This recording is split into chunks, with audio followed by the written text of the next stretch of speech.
कारण भारतमाता म्हटल्यानंतर त्यात आपण सर्वजण सामावल्या जातो। आता आपल्या देशामध्ये साधू संतांचा, महापुरुषांचा, राजा महाराजांचा, देवी देवतांचा फार मोठा वारसा आहे। आपण किती लोकांचं नाव घेणार आणि उल्लेख करणार आणि तशी एक संकल्पना पण आहे तर 33 कोटी देवता आपल्या धर्तीवर वास करतात। तर आज इथे आपण सर्वांनी हिंदू हृदय सम्राट बाळासाहेब ठाकरे यांची जयंती व दुसरे सुभाषचंद्र बोस यांची जयंती, ज्यांचं नेतृत्व संपूर्ण जगभर आहे, सुभाषचंद्र बोस यांचं नेतृत्व जगभर आहे। तुम मुझे खून दो मैं तुम्हें आज़ादी दूंगा हा त्यांचा नारा आहे। आणि देशासाठी बऱ्याच सर्व जाती धर्मातील लोकांनी कमी अधिक प्रमाणात आपल्या स्वतःच्या आयुष्याची सुख सुविधांची, साधनांची, सर्व प्रकारची आहुती दिली आणि त्यांच्या आहुतीला आज आपण वंदन करत आहे। त्यांना माहीत नव्हतं की आपण हे कार्य करतो आणि आपला आदर्श किती लोक घेणार, काय करणार, आपलं नाव लौकिक किती असणार याबद्दलची कल्पना त्यांची नव्हती। ते फक्त ध्येय वेडे महापुरुष होते आणि ध्येय वेडेच लोक देशामध्ये काहीतरी क्रांती घडवून आणतात, बदल घडवून आणतात। आणि आज हे कार्यक्रम घेण्याचं ठिकाण आपण जे घेतलं संत गोरोबा काका मंदिर आणि आपले महाराष्ट्राचे कुलदैवत माता रुक्मिणी व पांडुरंग हरी, तर हे सर्व त्रिवेणी संगमच जाणवतो। आणि तुमच्या महिलांचा हळदी कुंकाचाही समारंभ हा सर्व एक योगायोग झाला। आपण कुणीही काही विचार करून हे केलेलं नाही, मलाही माहिती नव्हतं। हे सर्व विचार अचानक घडून गेलं आणि जेव्हा काही घडायचं असतं तर तेव्हा ते आपोआपच घडून येतं। तर आणि आता मी 11 तारखेला इथून कुंभमेळ्याला प्रवास केला। तर प्रवासाचंही थोडं मी वर्णन सांगते, कारण बऱ्याच आपल्या देशाला जरी साधू संतांचा वारसा असला तरी काही काळात काय होतं, जे चुकीचे समजा काही खोटे साधू म्हणायला हरकत नाही, ज्यांनी वेशभूषा घेतली आणि त्या धर्माचा समजा उल्लंघन केलं, तर अशा ह्याच्यामुळे दिवसेंदिवस लोकांचा विश्वास थोडा खालवतो। पण तसं काही नाही आहे। मी इथून प्रवास केला, प्रवासात पहिल्यांदा मी एक पाहिलं का प्रत्येक वेळेस आपल्याला टीसी रोखतो टोकतो, तुमचं किती गर्दी का कमी का असं, परंतु एक अनुभव आला का टीसी लोकांनी सुद्धा सामान्य जनतेला त्रास दिला नाही।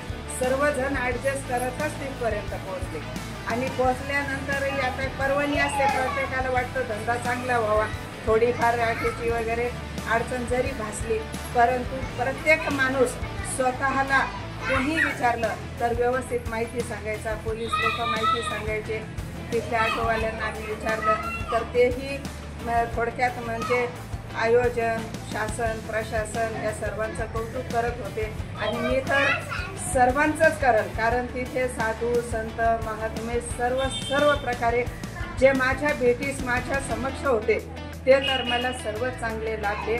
आणि व्यवस्था इतकी चोख होती तर तुम्ही असं साधं किती जरी दूर गेला तर तुम्हाला गाडीवर केर कचरा मिळणार नाही। परत जागोजागी शौचकूप, सांडपाण्याची सोय, पिण्याच्या पाण्याची सोय, वापरण्याची सोय, बाथरूम, असं कुठे जे पूर्वी आपल्याला कधी मंदिराच्या अवतीभोवती गेलं तर विष्ठा पडलेली दिसायची, त्यामुळे पण तरी लोक एक आस्थेपोटी देवदर्शनाला जातात, केळस करत नाही। परंतु तिथली स्वच्छता, तिथला सद्व्यवहार या सर्व गोष्टींनी इतकी प्रभावित झाले। आणि राहिलं तिथले बॅनरसुद्धा मला शक्यतो 99% बॅनर हे सर्व साधू संतांचे, महात्म्यांचे त्यांचेच बघायला मिळाले। असे दुसरे तुमचं स्वागत आहे या असे बॅनर नव्हते। आणि माझा म्हणजे इतकं मोठं प्रवास हा पहिलाच होता आयुष्यातला, मी कधी केलेला नाही। आणि तेथील लोकांच्या आग्रहानेच काही ये बाबा तुझं भाग्य चांगलं आहे, तुला दर्शन घडतील, तू देवासाठी नाही तर आमच्यासाठी ये, नाही तर तुझ्यासाठी ये पण ये, ह्या आग्रहामुळे मी तिथवर गेले। आणि मी ज्यांनी मला निमंत्रित केलं मग मी त्यांची खरंच शतशः आभारी आहे। बालमुकुंद त्यागी महाराज असेल, कौशल फालसे भाई असेल, अजून इतर लोक पण आहे भरपूर, आणि ते सर्व मला तिथे भेटायला आले। सरस्वती माताजी असतील, खूप लोक भेटायला आली तिथे। त्यांचा सर्वांचा एक सद्व्यवहार, सदाचारी, म्हणजे खरोखर या भाग्याच्या गोष्टी आहे। अजूनही बऱ्याच दिवस पर्वणी आहे, तुम्ही जाताल तरी चांगलं आहे। कारण आम्ही ज्या मौनी बाबा फलारी यांच्या आश्रममध्ये होतो, तर तिथे सुद्धा एका कोठीमध्ये असा अचानक काही गडबडी किंवा दवडला आणि थोडंसं पेटल्यानंतर पटकन विझवलं. पण तर जागरूकतेनं ते व्यवस्थित होतं, कारण तिथे काही इतकी सुविधा म्हणजे आपलं घर नाही का जे आपण मनासारखं करू शकतो. काही गोष्टी आपल्याला आपल्या जाणून समजूनच वागावं लागतात. तर ज्या दिवशी आम्ही निघालो 19 तारखेला, तर थोडी आगजनी घटना घडली. परंतु माझा अंदाज तोच आहे का जसं आमच्या पंडालमध्ये दिव्याचा झाला असेल तसे तोही दिवा लावून झाला असेल, काय असेल आता ते परमेश्वराला माहिती. परंतु इथे प्रत्येक व्यक्ती, मग ते कोणत्याही विभागाचा असो, भक्त असो, भाविक असो, सर्वांचा सदाचार आणि व्यवहार पाहून मी खरंच प्रभावित झाले. आणि सनातन धर्माचा महिमा हा खूप छान आहे. त्याचं सर्वांनी पालन करावं. आणि सर्वांचं पालन जरी करत असलो तरी आपण इतर धर्मांचा देखील आपल्याला अवमान करण्याचा अधिकार नाही, कारण सर्वांसोबत आपण माणसाप्रमाणे वागलं पाहिजे. शेवटी माणुसकीच काम येते. आपले नातेवाईक सुद्धा खूप दूर असतात, पण आपले शेजारी पाजारी गावचे शिवचे लोक हेच आपलं सहकार्य करतात. आणि आपल्या भाग्यात जे काही असतं ते मिळतं. थोडं धैर्य माणसाच्या अंगी असावं, हा आपल्या साधू संतांचे वक्तव्य आहे. एवढंच बोलून मी तुमच्या सर्वांचा आभार मानते. तुम्ही मला समजण्याचा, ऐकण्याचा प्रयत्न केला. जय महाराष्ट्र, जय भारत, जय प्रयागराज. मी नमन करते, कारण भारत माता म्हटल्यानंतर त्यात आपण सर्वजण सामावल्या जातो. आता आपल्या देशामध्ये साधू संतांचा, महापुरुषांचा, राजा महाराजांचा, देवी देवतांचा फार मोठा वारसा आहे. आपण किती लोकांचं नाव घेणार आणि उल्लेख करणार. आणि तशी एक संकल्पना पण आहे तर 33 कोटी देवता आपल्या धर्तीवर वास करतात. तर आज इथे आपण सर्वांनी हिंदू हृदय सम्राट बाळासाहेब ठाकरे यांची जयंती व दुसरे सुभाषचंद्र बोस यांची जयंती, ज्यांचं नेतृत्व संपूर्ण जगभर आहे. सुभाषचंद्र बोस यांचं नेतृत्व जगभर आहे. तुम मुझे खून दो मैं तुम्हें आज़ादी दूंगा, हा त्यांचा नारा आहे. आणि देशासाठी बऱ्याच सर्व जाती धर्मातील लोकांनी कमी अधिक प्रमाणात आपल्या स्वतःच्या आयुष्याची, सुख सुविधांची, साधनांची, सर्व प्रकारची आहुती दिली. आणि त्यांच्या आहुतीला आज आपण वंदन करत आहे. त्यांना माहीत नव्हतं का आपण हे कार्य करतो आणि आपला आदर्श किती लोक घेणार, काय करणार, का आपलं नाव लौकिक किती असणार, याबद्दलची कल्पना त्यांची नव्हती. ते फक्त ध्येय वेडे महापुरुष होते आणि ध्येय वेळेच लोक देशामध्ये काहीतरी क्रांती घडवून आणतात, बदल घडवून आणतात. आणि आज हे कार्यक्रम घेण्याचं ठिकाण आपण जे घेतलं, संत गोरोबा काका मंदिर, आणि आपले महाराष्ट्राचे कुलदैवत माता रुक्मिणी व पांडुरंग हरी, तर हे सर्व त्रिवेणी संगमच जाणवतो. आणि तुमच्या महिलांचा हळदी कुंकाचाही समारंभ हा सर्व एक योगायोग झाला. आपण कुणीही काही विचार करून हे केलेलं नाही, मलाही माहिती नव्हतं. हे सर्व विचार अचानक घडून गेलं. आणि जेव्हा काही घडायचं असतं तर तेव्हा ते आपोआपच घडून येतं. तर आणि आता मी 11 तारखेला इथून कुंभमेळ्याला प्रवास केला. तर प्रवासाचंही थोडं मी वर्णन सांगते, कारण बऱ्याच आपल्या देशाला जरी साधू संतांचा वारसा असला तरी काही काळात काय होतं, जे चुकीचे समजा काही खोटे साधू म्हणायला हरकत नाही, ज्यांनी वेशभूषा घेतली आणि त्या धर्माचा समजा उल्लंघन केलं, तर अशा ह्याच्यामुळे दिवसेंदिवस लोकांचा विश्वास थोडा खालवतो. पण तसं काही नाही आहे. मी इथून प्रवास केला. प्रवासात पहिल्यांदा मी एक पाहिलं का प्रत्येक वेळेस आपल्याला TC रोखतो, टोकतो, तुमचं तिकीट इतकी गर्दी का, कमी का, असं. परंतु एक अनुभव आला का TC लोकांनी सुद्धा सामान्य जनतेला त्रास दिला नाही. सर्वजण ॲडजस्ट करतच तिथपर्यंत पोहोचले. आणि पोहोचल्यानंतरही आता पर्वणी असते, प्रत्येकाला वाटतं धंदा चांगला व्हावा, थोडीफार राखेची वगैरे अडचण जरी भासली, परंतु प्रत्येक माणूस स्वतःला कोणी विचारलं तर व्यवस्थित माहिती सांगायचा. पोलीस लोक माहिती सांगायचे. तिथल्या ऑटोवाल्यांना आम्ही विचारलं तर तेही थोडक्यात म्हणजे आयोजन, शासन, प्रशासन या सर्वांचं कौतुक करत होते. आणि मी तर सर्वांचंच करेन, कारण तिथे साधू संत महात्मे सर्व प्रकारे जे माझ्या भेटीस माझ्या समक्ष होते ते तर मला सर्व चांगले लागले आणि व्यवस्था इतकी चोख होती का तुम्ही असं साधं किती जरी दूर गेलं तर तुम्हाला गाडीवर केर कचरा मिळणार नाही। परत जागोजागी शौचकूप, सांडपाण्याची सोय, पिण्याच्या पाण्याची सोय, वापरण्याची सोय, बाथरूम, असं कुठे जे पूर्वी आपल्याला कधी कधी मंदिराच्या अवतीभोवती गेलं तर विष्ठा पडलेली दिसायची, त्यामुळे पण तरी लोक एक आस्थेपोटी देवदर्शनाला जातात, किळस करत नाही। परंतु तिथली स्वच्छता, तिथला सद्व्यवहार या सर्व गोष्टींनी मी इतकी प्रभावित झाले आणि राहिलं तिथले बॅनर सुद्धा मला शक्यतो 99% बॅनर हे सर्व साधू संतांचे, महात्म्यांचे, त्यांचेच बघायला मिळाले। असे दुसरे तुमचं स्वागत आहे या असे बॅनर नव्हते आणि मी माझा म्हणजे इतकं मोठं प्रवास हा पहिलाच होता आयुष्यातला, मी कधी केलेला नाही आणि तेही तेथील लोकांच्या आग्रहानेच काही ये बाबा तुझं भाग्य चांगलं आहे, तुला दर्शन घडतील, तू देवासाठी नाही तर आमच्यासाठी ये, नाही तर तुझ्यासाठी ये पण ये, ह्या आग्रहामुळे मी तिथवर गेले आणि मी त्यांनी ज्यांनी मला निमंत्रित केलं मग मी त्यांची खरंच शतशः आभारी आहे। बालमुकुंद त्यागी महाराज असेल, कौशल पालसिंह भाई असेल, अजून इतर लोक पण आहे भरपूर आणि ते सर्व मला तिथे भेटायला आले। सरस्वती माताजी असतील, खूप लोक भेटायला आली तिथे। त्यांचा सर्वांचा एक सद्व्यवहार, सदाचारी, म्हणजे खरोखर या भाग्याच्या गोष्टी आहे। अजूनही बऱ्याच दिवस पर्वणी आहे, तुम्ही जाताल तरी चांगलं आहे, कारण आम्ही ज्या मौनी बाबा फलारी यांच्या आश्रममध्ये होतो तर तिथे सुद्धा एका कुटीमध्ये असा अचानक घाई गडबडीत दिवा लवंडला आणि थोडंसं पेटल्यानंतर पटकन विझवलं, पण तर जागरूकतेनं ते व्यवस्थित होतं, कारण तिथे काही इतकी सुविधा म्हणजे आपलं घर नाही का जे आपण मनासारखं करू शकतो। काही गोष्टी आपल्याला आपल्या जाणून समजून उमजूनच वागावं लागतात। तर ज्या दिवशी आम्ही निघालो 19 तारखेला तर थोडी आगजनी घटना घडली, परंतु माझा अंदाज तोच आहे का जसं आमच्या पंडालमध्ये दिव्याचा झाला असेल तसे तोही दिवा लावून झाला असेल, काय असेल आता ते परमेश्वराला माहिती। परंतु तिथे प्रत्येक व्यक्ती, मग ते कोणत्याही विभागाचा असो, भक्त असो, भाविक असो, सर्वांचा सदाचार आणि व्यवहार पाहून मी खरंच प्रभावित झाले आणि सनातन धर्माचा महिमा हा खूप छान आहे, त्याचा सर्वांनी पालन करावं आणि सर्वांचं पालन जरी करत असलो तरी आपण इतर धर्मांचा देखील आपल्याला अवमान करण्याचा अधिकार नाही, कारण सर्वांसोबत आपण माणसाप्रमाणे वागलं पाहिजे। शेवटी माणुसकीच काम येते। आपले नातेवाईक सुद्धा खूप दूर असतात, पण आपले शेजारी पाजारी गावचे शिवचे लोक हेच आपलं सहकार्य करतात आणि आपल्या भाग्यात जे काही असतं ते मिळतं। थोडं स्थैर्य, धैर्य माणसाच्या अंगी असावं, आपल्या साधू संतांचे वक्तव्य आहे। एवढंच बोलून मी तुमच्या सर्वांचा आभार मानते, तुम्ही मला समजण्याचा, ऐकण्याचा प्रयत्न केला। जय महाराष्ट्र, जय भारत, जय प्रयागराज।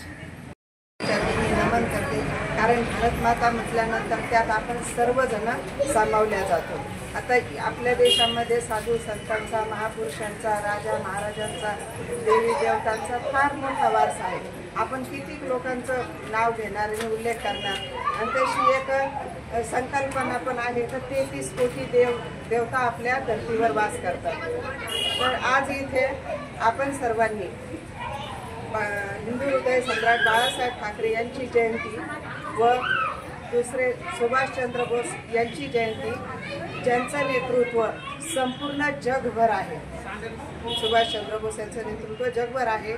तुम मुझे खून दो मैं तुम्हें आज़ादी दूंगा हा त्यांचा नारा आहे आणि देशासाठी बऱ्याच सर्व जाती धर्मातील लोकांनी कमी अधिक प्रमाणात आपल्या स्वतःच्या आयुष्याची, सुख सुविधांची, साधनांची, सर्व प्रकारची आहुती दिली आणि त्यांच्या आहुतीला आज आपण वंदन करत आहे।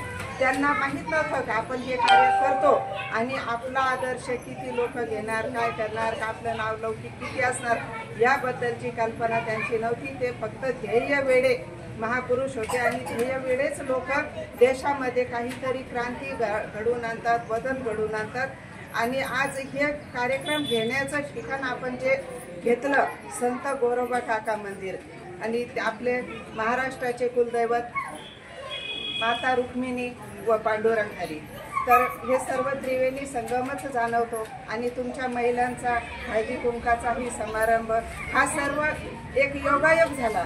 आपण कुणीही काही विचार करून हे केलेलं नाही, मलाही माहिती नव्हतं. हे सर्व विचार अचानक घडून गेलं आणि जेव्हा काही घडायचं असतं तर तेव्हा ते आपोआपच घडून येतं.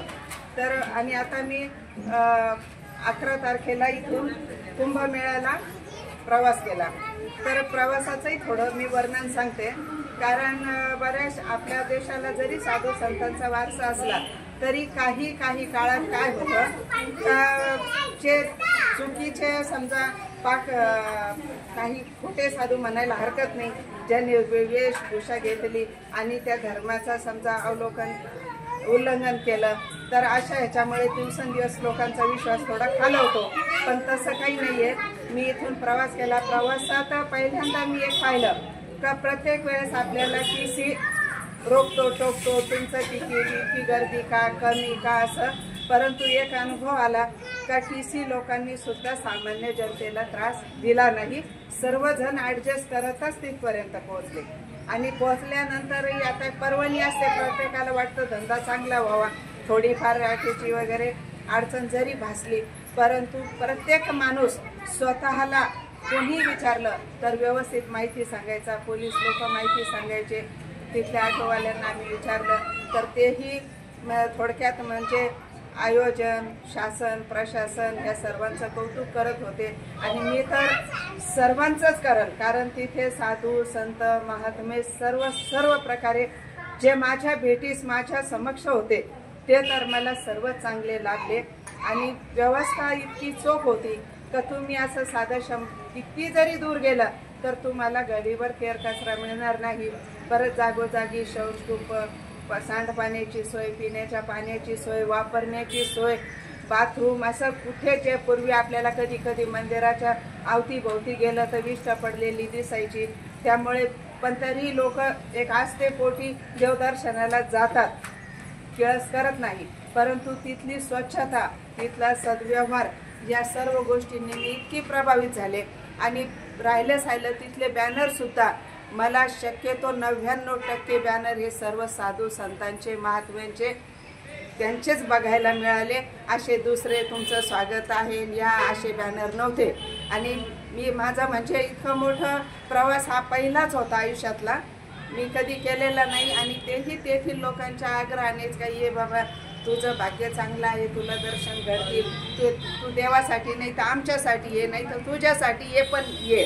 ह्या आग्रहामुळे मी तिथवर गेले आणि मी ज्यांनी मला निमंत्रित केलं मग मी त्यांची खरंच शतशः आभारी आहे. बालमुकुंद त्यागी महाराज असेल, कौशल पालसिंह भाई असेल, अजून इतर लोक पण आहे भरपूर. आणि ते सर्व मला तिथे भेटायला आल्या. सरस्वती माताजी असतील, खूप लोक भेटायला आली तिथे. त्यांचा सर्वांचा एक सद्व्यवहार, सदाचारी, म्हणजे खरोखर या भाग्याच्या गोष्टी आहे. अजूनही बऱ्याच दिवस पर्वणी आहे, तुम्ही जाताल तरी चांगलं आहे. कारण आम्ही ज्या मौनी बाबा फलारी यांच्या आश्रममध्ये होतो तर तिथे सुद्धा एका कुटीमध्ये असा अचानक काही गडबडीत किंवा लवंडला आणि थोडंसं पेटल्यानंतर पटकन विझवलं. पण तर जागरूकतेनं ते व्यवस्थित होतं. कारण तिथे काही इतकी सुविधा म्हणजे आपलं घर नाही का जे आपण मनासारखं करू शकतो. काही गोष्टी आपल्याला आपल्या जाणून समजून उमजूनच वागावं लागतात. तर ज्या दिवशी आम्ही निघालो 19 तारखेला तर थोडी आगजनी घटना घडली. परंतु माझा अंदाज तोच आहे का जसं आमच्या पंडालमध्ये दिव्याचा झाला असेल तसे तोही दिवा लावून झाला असेल, काय असेल आता ते परमेश्वराला माहिती. परंतु तिथे प्रत्येक व्यक्ती, मग ते कोणत्याही विभागाचा असो, भक्त असो, भाविक असो, सर्वांचा सदाचार आणि व्यवहार पाहून मी खरंच प्रभावित झाले. आणि सनातन धर्माचा महिमा हा खूप छान आहे, त्याचं सर्वांनी पालन करावं. आणि सर्वांचं पालन जरी करत असलो तरी आपण इतर धर्मांचा देखील आपल्याला अवमान करण्याचा अधिकार नाही. कारण सर्वांसोबत आपण माणसाप्रमाणे वागलं पाहिजे. शेवटी माणुसकीच काम येते. आपले नातेवाईक सुद्धा खूप दूर असतात, पण आपले शेजारी पाजारी गावचे शिवचे लोक हेच आपलं सहकार्य करतात. आणि आपल्या भाग्यात जे काही असतं ते मिळतं. थोडं स्थैर्य धैर्य माणसाच्या अंगी असावं, आपल्या साधू संतांचे वक्तव्य आहे. एवढंच बोलून मी तुमच्या सर्वांचा आभार मानते. तुम्ही मला समजण्याचा ऐकण्याचा प्रयत्न केला. जय महाराष्ट्र, जय भारत, जय प्रयागराज.